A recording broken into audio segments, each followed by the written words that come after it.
Hi, guys. It is Victoria Stone, and today I have a podcast for you. This is episode number 2, and today we're going to be talking about why saying less is your superpower.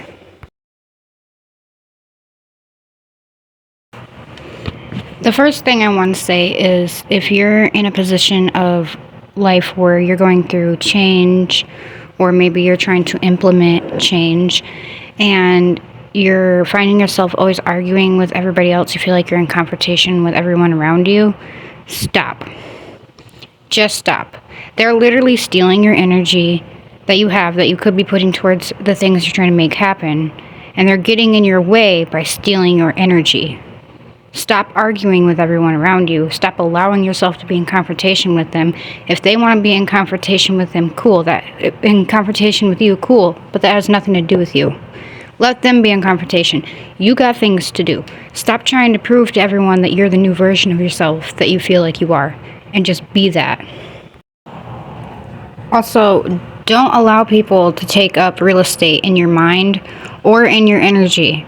If they're not contributing to actually helping you get to where you want to be in your goals, whether that's emotional support, giving you a ride somewhere, maybe they're helping you find a new job, or they're like giving you a resource that, like, maybe they know somebody and you're trying to get into a certain kind of career and they help you get a resource into that career, or they're just generally supportive of things you do, that's one thing. Maybe listen to those people. But if they're not doing any of those things, who asked? Who asked? If they're not doing any of those things and they're not a positive contribution to your life, why do you care? They literally don't matter. They would just as soon take from you and leave you with nothing versus contribute to you and watch you grow. And if plants have a symbiotic relationship to the environment that they're in, you want to try and curate that own sort of environment in your life. You want to be able to have a positive symbiotic relationship to everything around you and everyone in your life. And if you wouldn't want to be them, maybe limit the amount of time that you spend with them. Also, like I said in the beginning, you have nothing to prove, so close your mouth. Stop trying to prove to everybody that you're this new version of yourself that you are. And if people don't want to help you, stop asking. Stop asking. They're not going to if they said no the first time. Go and find a new path, a new route, a new resource. And if you don't have the resources you need right now, then educate yourself and say nothing about it. Say nothing about the things you learned. Just use them without saying anything. It would be like you knew that thing all along. And it will make people internally check how they treat you. And after you've done that, if they don't deserve to be in your energy or your life anymore, deny access completely. Don't pick up the phone. Don't say hello if they say hello to you in public. Act like they never existed and they never will ever again to you.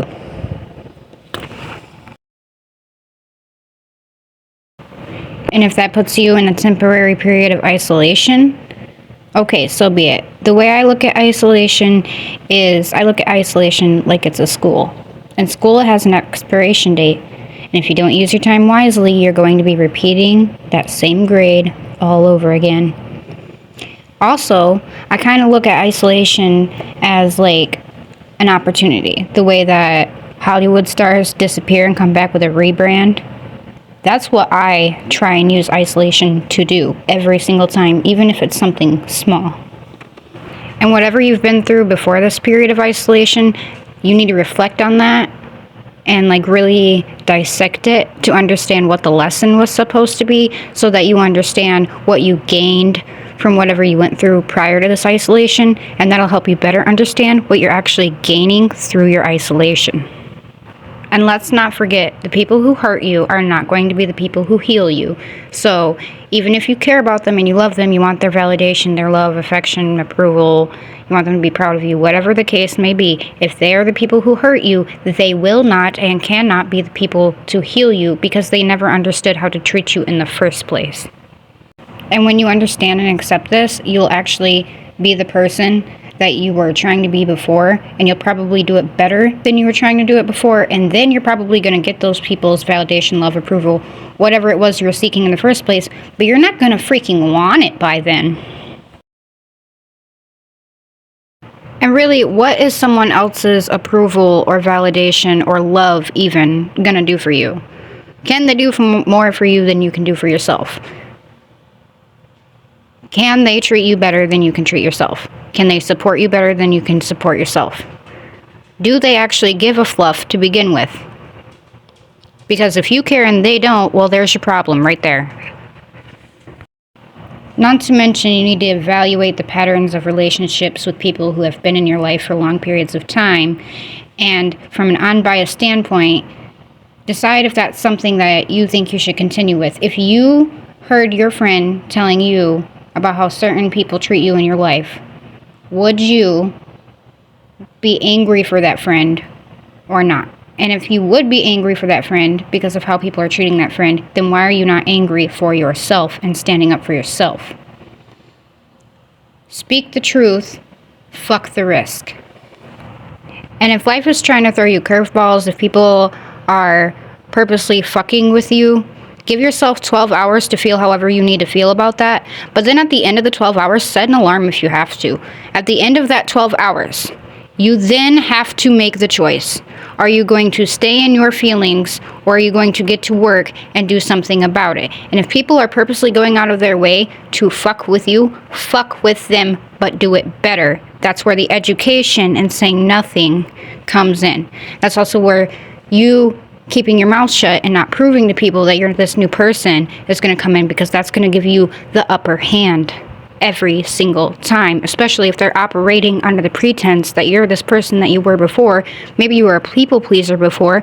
Maybe you were self-conscious before. Maybe you were less of a person as far as being able to speak up for yourself, being able to advocate for yourself was. And they're still operating under the pretense that you're that person. You do not have to prove that you've become this new person yet.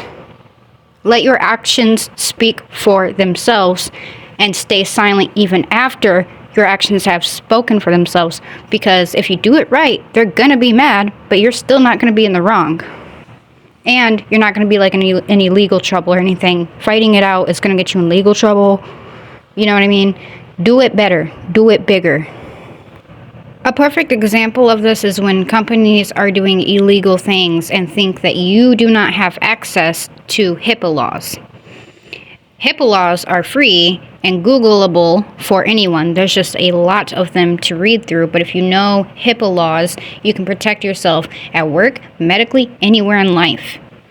And if a company is completely screwing you over and violating these laws repeatedly, and you're able to gather evidence of that, guess what? You can then sue them, and people have done that and won before. That's a perfect example of becoming a new person and saying nothing, letting people continue as the people they are. And that leads me into my next point. If somebody has wronged you and you've gotten out of that situation and you guys are separated now and people have things to say about it, maybe they're talking crap or lying or whatever the case may be, you do not have to defend yourself. Let people believe whatever they want to believe, and let people find out in their own time, because you are remaining consistent with your actions and how you show up in the world for people. Don't be a fake person. Be consistent and be real. People are going to see who's who and whose behavior looks problematic. If you're not out there talking crap and you're just working on being a better person after like maybe a breakup or you fall out with a friend, and the other person is out there talking crap, trying to slander your name, trying to gather a hate campaign against you, people might not get it at first, but they will eventually catch on, and that person's going to look so much worse than you. And people are going to realize that maybe you weren't in the wrong. I'm not saying that you should do that just to be manipulative and just to set yourself up to look like the good guy. I think you should actually be a good person. Otherwise, this won't work. And finally, the last point I would like to make is adopt the mentality that no matter what, no matter who, I've got me. Adopt the mentality that no matter what, you've got you. And then do everything in your power to prove that to yourself in the small ways, the big ways, whatever you can, Get up early to do your hair. Get up early to put on your makeup, to prove to yourself that no matter what, you got you.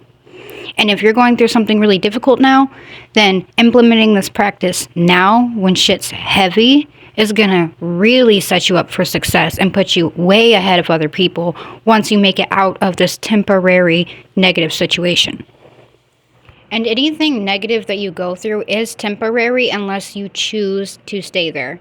Going back to the choose to be in your feelings or choose to do something about it after 12 hours. Anything negative, any curveball that gets thrown at you is temporary unless you choose at the end of the 12 hours to stay in your feelings and stay a victim. But if you're here on my channel listening to my podcast, chances are you do not identify with a victim mentality. Chances are you identify as someone who is willing and going to get through anything that life throws at them and is going to achieve their goals no matter what. And that's the audience I'm trying to reach. Thank you for being here. Because of personal curveballs in my own life and because of the holidays coming up, there's going to be bonus content all month long. So stay tuned because there's going to be new stuff getting dropped every couple of days on this channel. And I'm so excited. I thank you guys so much for being here and supporting me on this journey so far. And I can't wait to see where it goes. Good luck to all of you who are trying to navigate through something difficult right now. And thank you for choosing me.